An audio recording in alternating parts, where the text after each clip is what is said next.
நீங்க வீடு கட்டும்போது டிபிசி அதாவது டேம் ப்ரூஃப் கோர்ஸ் போடாம விட்டா என்ன நடக்கும் தெரியுமா?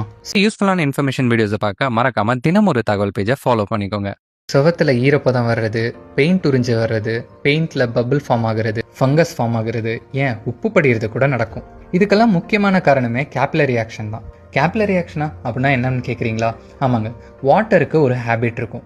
மண்ணில் இருக்கக்கூடிய ஈரப்பதம் சுவத்தில் இருக்க குட்டி குட்டி கேப்பில் இந்த வாட்டர் போய் தங்க ஆரம்பிக்கும். உதாரணத்துக்கு நான் இந்த டிஷ்யூ பேப்பரை இப்போ இந்த தண்ணி டம்ளர் மேலே வைக்கிறேன்.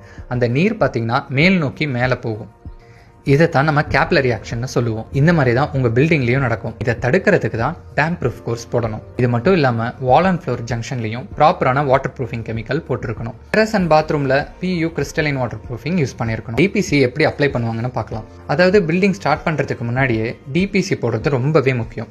இது எப்படி அப்ளை பண்ணுவாங்கன்னா, ஃபவுண்டேஷனுக்கு மேலே பிளிந்த் லெவலில், அதாவது ஒரு 25 mm திக் சிமெண்ட் மோட்டாரும் வாட்டர் ப்ரூஃபிங் மிக்சரும் ஆட் பண்ணி அப்ளை பண்ணுவோம். சில சமயத்தில் பிட்டுமின் ஷீட்டு இல்லைனா மெம்பரைனை யூஸ் பண்ணுவோம். இதனால கிரவுண்டில் இருக்க ஈரப்பதமும் சுவத்தில் ஏறாது. இல்லைப்பா, நான் டிபிசி போடாமல் வீடை கட்டிட்டேன், ஆனால் எனக்கு இந்த மாதிரி ப்ராப்ளம்ஸ்லாம் இருக்குது, இதை நான் எப்படி சரி பண்ணுறதுன்னு கேட்டிங்கன்னா, அப்போ உங்களுக்கு ரெட்ரோஃபிட் டிபிசி மெத்தட் தான் யூஸ் பண்ணலாம். உதாரணத்துக்கு வால் பேஸில் chemical injection, epoxy resin or PU இன்ஜெக்ஷனை பண்ணுவோம்.